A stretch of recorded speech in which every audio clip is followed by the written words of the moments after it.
All right, welcome to the latest episode of the Organic Fitness Podcast. Okay, these are questions that I pulled from people I'm currently training, as well as people that I have got messages from directly, either on Instagram, on TikTok, two of my most active platforms, as well as Facebook. So if you're not following me there, I highly recommend it. Why? Because you can send me messages directly and I will get back to you as soon as I possibly can.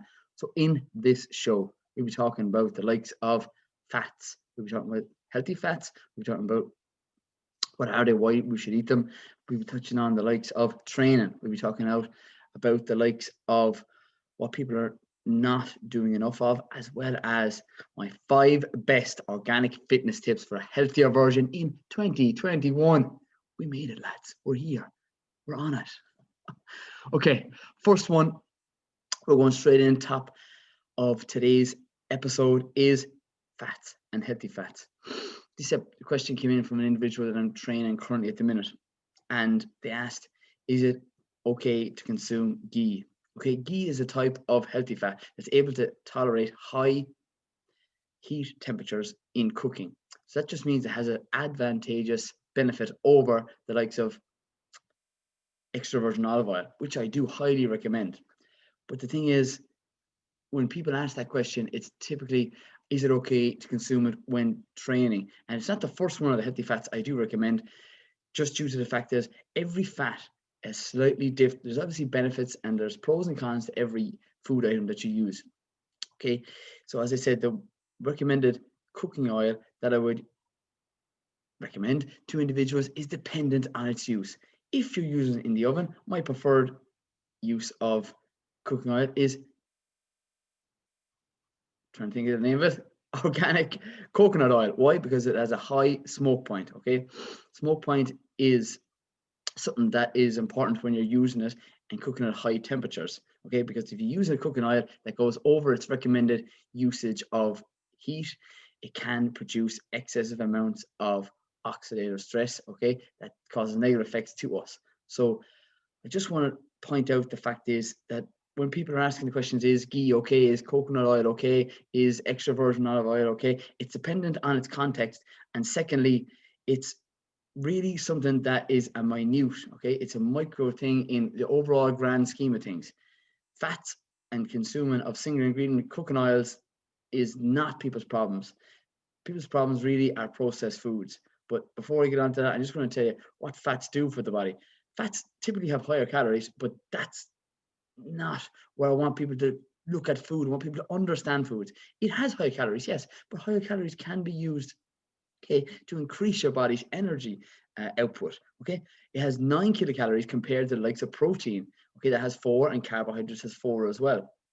Okay, what it does for the body, it's essential. It's one of the 3 main macros. You have proteins, your fats, and your carbohydrates.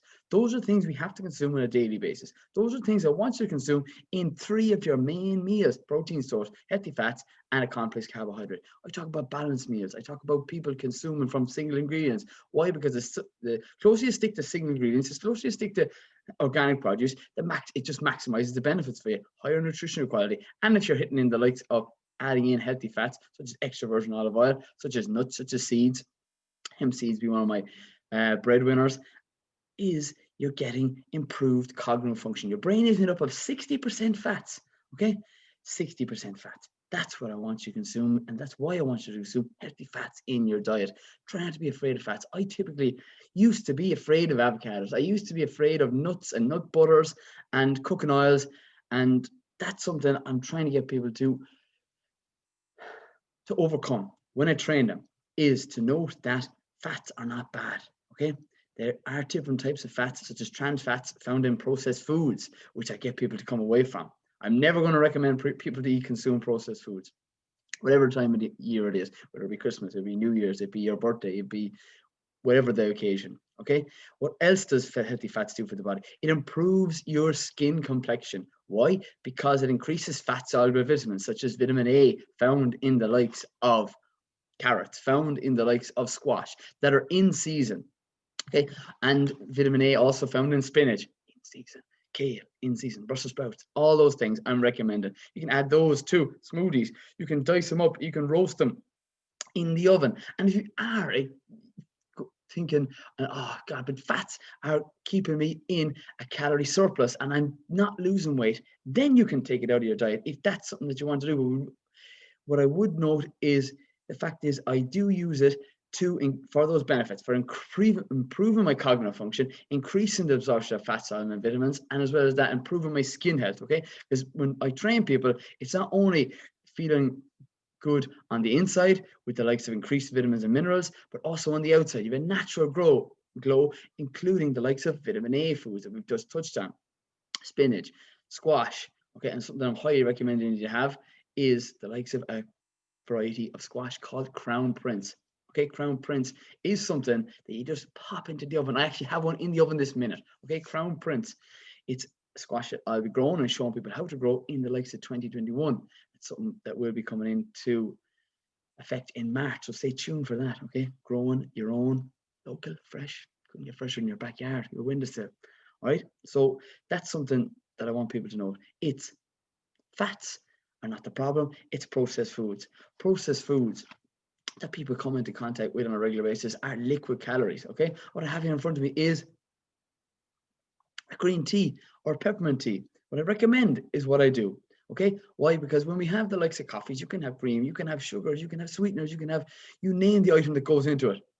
Sometimes people have hot chocolates. Okay, liquid calories don't fill you up. It's a treat. Okay, but we're not dogs. We're not animals. We shouldn't be saying, "Oh, I should have a treat today," and "Oh, it's been really good," and you pat yourself on the head.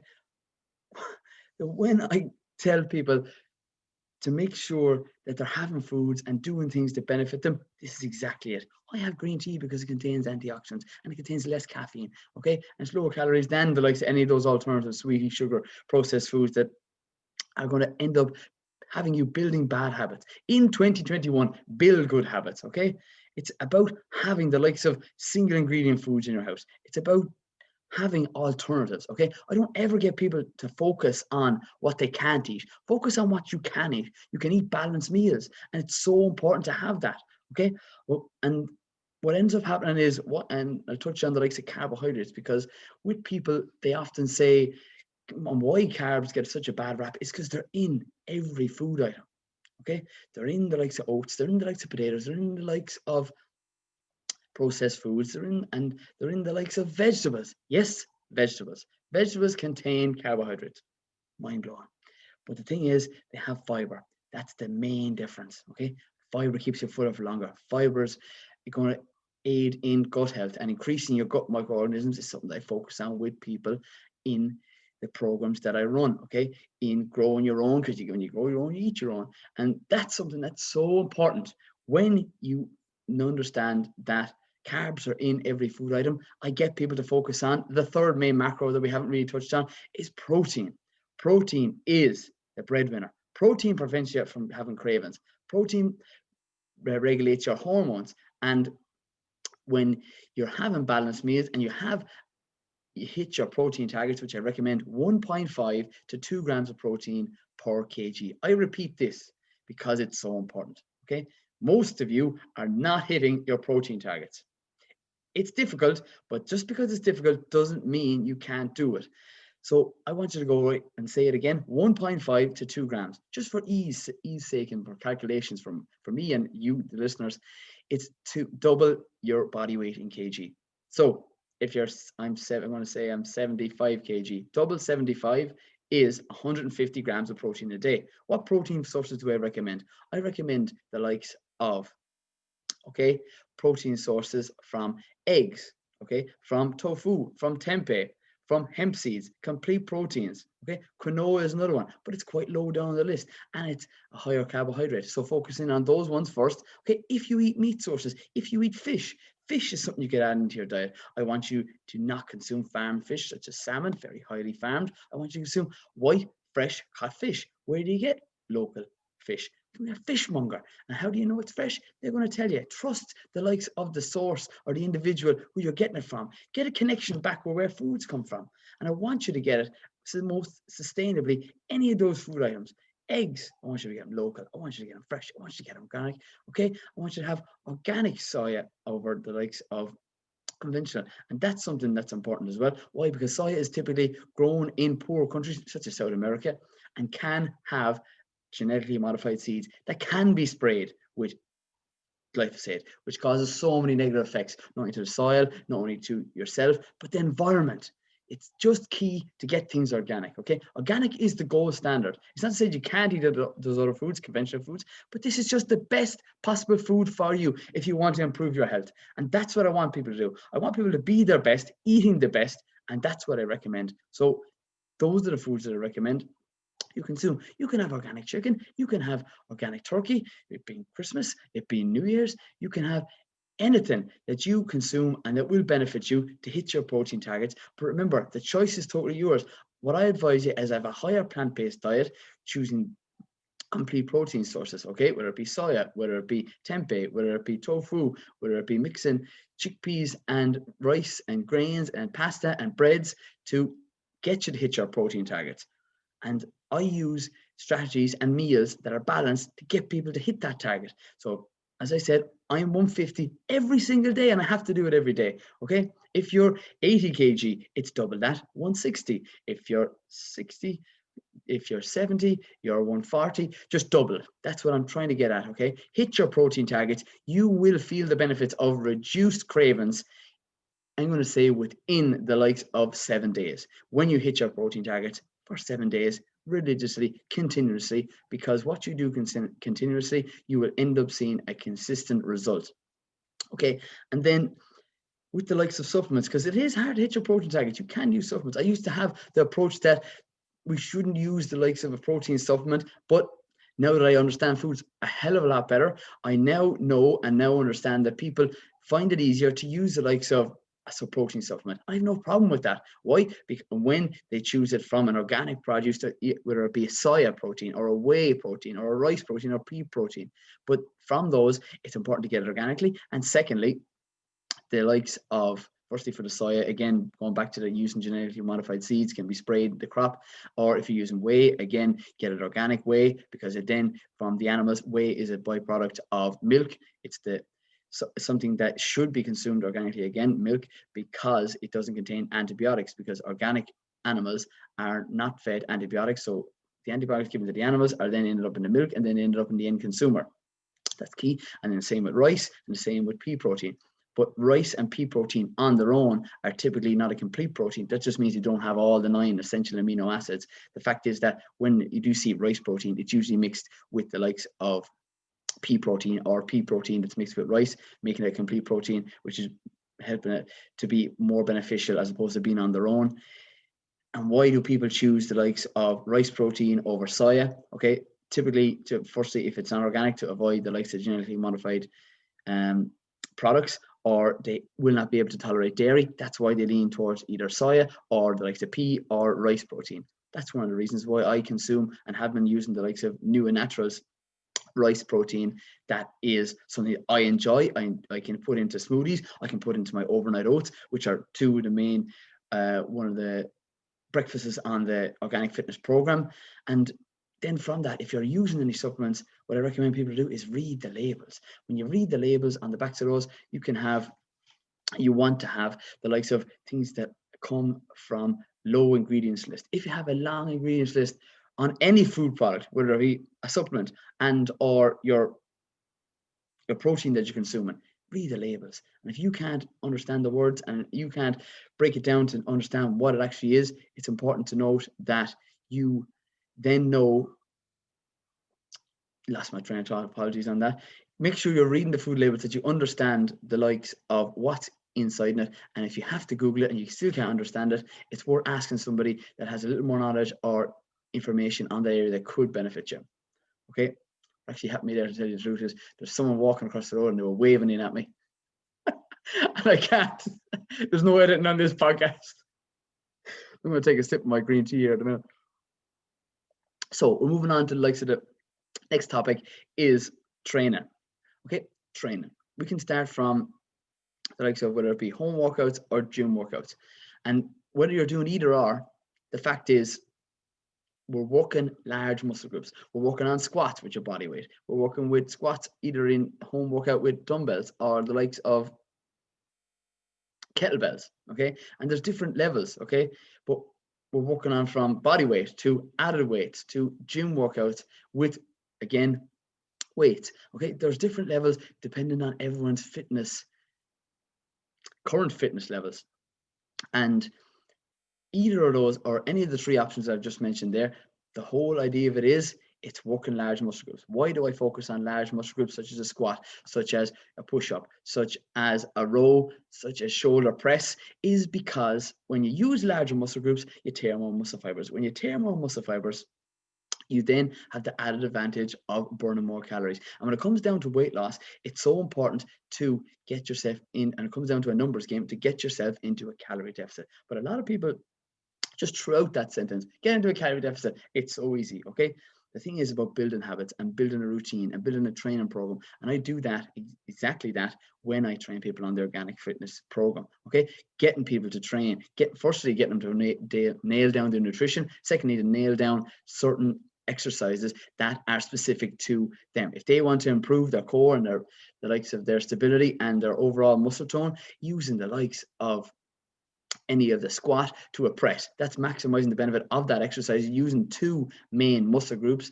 And as well as that, working across from the lower body to the upper body is going to incorporate in core strength as well. All right, when you're in the gym, it's focusing in on slower movements, keeping the muscle under tension, tear more muscle fibers. Again, going from a lat pull down, building up your strength so that you can be able to do a pull up. Okay, but all the time when we're trying to focus in on the likes of a fat loss goal, okay, which most people that I train have that fitness goal, it's using the likes of finishers. Why? Because finishers, once we carry out our exercise, whether it be 20 minutes, whether it be a 40 minutes, 45 minutes, typically to an hour is the longest I'm going to do for any of the individuals that I train.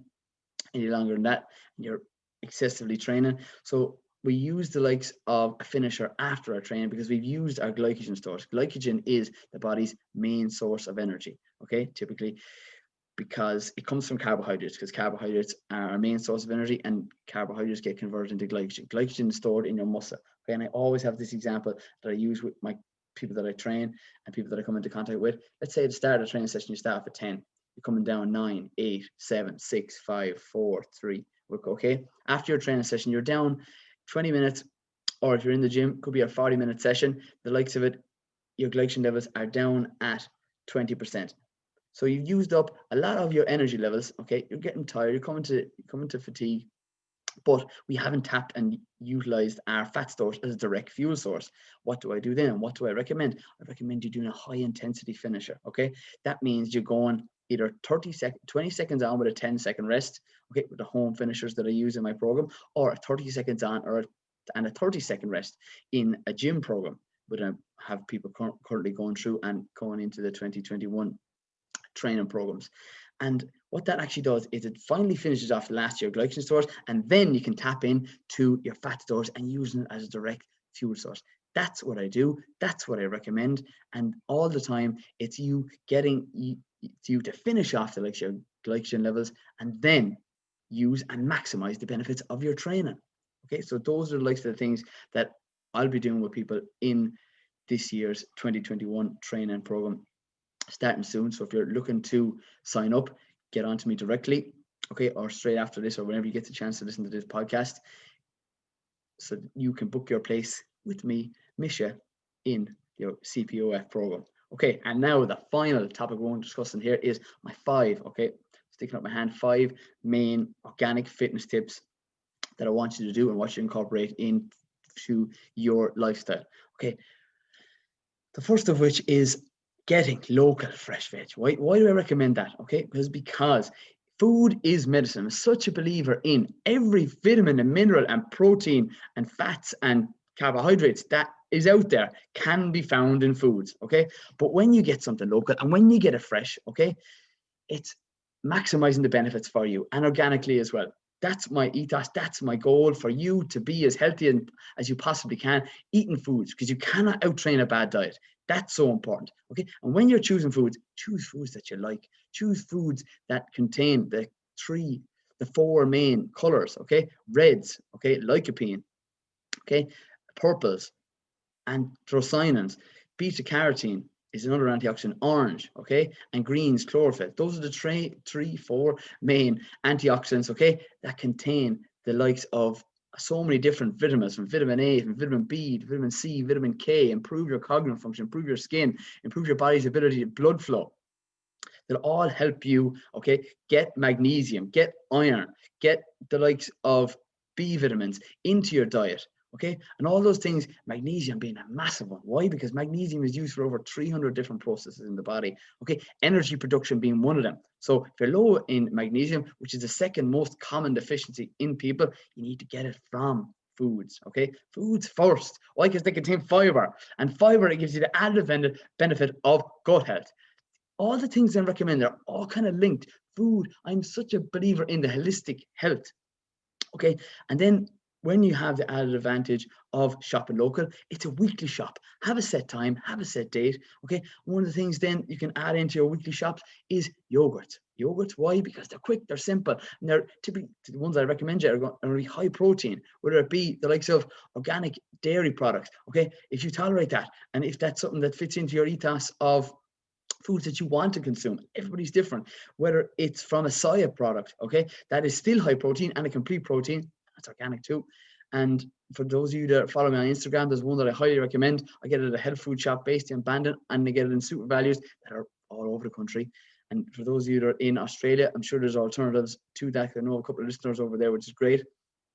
And the fact is that fitting that weekly shop in and getting your 5 or getting your 6 yogurts that you will consume over the week, depending on how much you're going to eat of it and how much you're going to put into your smoothies or your overnight oats, or having it as a snack, mixing in some cacao and mixing in the likes of maca powder, all things that I recommend, because those maca powder contains iron. It comes from a vegetable that's related to broccoli, and cacao is high magnesium, also aiding in a good night's sleep, reduced anxiety. It's the foods that I want people to consume. So the first of which is shopping local, getting it fresh, maximize the benefits. Second one is a weekly shop. So weekly shop, we just touched on getting the staples, have a shopping list, okay? Greens, have greens in every meal if possible. Why? Because you're not eating enough greens, you're not eating enough magnesium. And as well as that, then we're going on to the tip number 3. Last night's dinner is today's lunch, okay?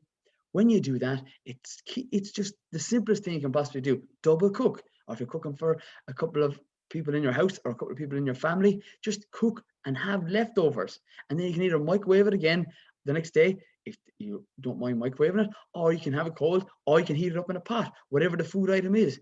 That's important to note. When you do that, then breakfast is usually a handy one. You're at home, you can have it quick and handy, whether it be overnight oats, whether it be a smoothie, whether it be you name the breakfast item that you're having for first thing in the morning. You can then be assured that over 50% of your day is made up of foods that you cooked yourself and you know what's in them. So because last night's dinner was today's lunch, that's breakfast done, that's lunch done. All you have to do is focus in on the like your last meal of the day, your main meal, your dinner. So that's the third tip. The fourth tip then is food in particular in relation to your training, okay? Picking a day and picking a time that suits you and sticking to it, okay? Some people ask, and typical question is, what's the best time to train? The best time to train is the time that suits you, the time that you can stick to it over, I'm recommending at least 6 weeks, okay? So if you want to train in the morning, because you're building up a habit, you're building up a routine. And once you do that, then you can be consistent with it, because you're not consistent with anything. It's irregular. And if you do things at random, you get such a random result. You won't know whether it was the training or it was the foods, or I can't fit it in now, I'm so busy today. Make it a routine, make it a habit, and make it something that you can fit into your lifestyle. I recommend for the majority of people, train in the morning, okay? And when you train in the morning, then you have the whole day to enjoy and do whatever needs to be done, whether it be work, because if you don't get your training in the morning, it's typically harder to fit it in the evening, because we're thinking about tomorrow, we're thinking about what we have to set up for the next day, whether it be work, whether it be family, whether it be friends, whether it be a relationship. And then you can get bogged down and say, oh, I can't make a priority. You say, I don't have time for it. And then what you actually are saying to yourself is you cannot make a priority. And if you don't make a priority, it cannot get done and you cannot gain the advantage of it. Okay, so that's the fourth tip. And the fifth tip, final tip of this round, is getting outside. Okay, first thing in the morning. that runs and comes on lovely after your training. If you do training and if you wanted to do a finisher, whether it be outside, okay, you then have the added advantage of, firstly, adding up to your steps. Secondly, you get daylight exposure. Daylight exposure directly to the retina, the back of the eye, or the eye part of the eye, is the fact that it will improve your sleep, okay? And you get natural vitamin D from the likes of the sun. Those three main benefits of the likes of getting outside, clocking up 10,000 steps, improving your sleep. When you improve your sleep, you also improve the likes of your hunger hormones, regulating your hormones such as ghrelin and leptin, okay? When you get a good night's sleep, ghrelin being your hunger hormone, leptin being your satiating hormone, leptin is increased. Leptin will prevent you having cravings the next day. That means you're less likely to eat and have the likes of highly processed foods. Those are my 5 tips. That is today's podcast. And I just want to recap in relation to what we've just touched on in this episode is fats, okay? Fats aren't people's problem, it's processed foods. What I want people to focus on is hitting their protein targets as opposed to worrying about, although I have to track everything. You don't have to track everything, but if you are more specific, you get a more specific result. Okay. And I do tailor that with people that I'm mentoring at this moment in time. Then the likes of having the likes of a high protein supplement that you're able to tolerate. If you tolerate dairy, you have dairy products that contain the likes of whey. Make sure it's organic. If you tolerate dairy soya, have soya products, make sure it's organic again. And then the alternative I'm trying at this moment in time is, as I said, new and naturals product, rice protein. And as what I do is what I recommend. I'm trying rice protein because it's a complete protein. I digest it well. And that's the one that I'm recommending because I only recommend things that I know and benefit people. And that I practice what I preach 100%. There's nothing that I don't do that I don't recommend. Okay. And there's this quote that came from my dad, and it's kind of important to me. And he passed it on to me. He said, if you stick with me, I won't steer you too far wrong, because I actually, hand on heart, want people to improve on their health, on their fitness, and eat foods that not only benefit them, but also benefit the environment. I've always had that ethos, and that's something that came from my dad, and I'm going to pass on down to the people that I mentor and people that listen to this podcast. And that's kind of a nice way to end this show.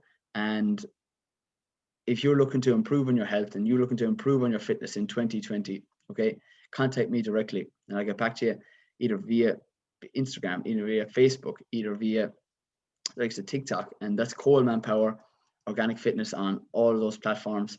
And making sure that you go back over those 5 organic fitness tips, okay? We have another 3 minutes before we can wrap up. It's shopping locally, Irish, fresh produce, okay? It's weekly shops, having your staples, having the likes of yogurts, having the likes of veg, greens. Why? Because they contain the likes of the wide spectrum of the 4 main antioxidants. Colors are vitamins and minerals. The darker the color, the higher the antioxidants, the higher the vitamin and minerals. The more vitamins and minerals you have in your body, the increased energy levels you have. People who have more energy levels are more productive. When you're more productive, you're much more likely to be happier. People that are happier are healthier. Knock-on effects. Get outside last night's dinner, next day's lunch. All right, pick a time, pick a date, stick to it with your training to be consistent. All right, lads, stay tuned, stay classy, and keep it organic.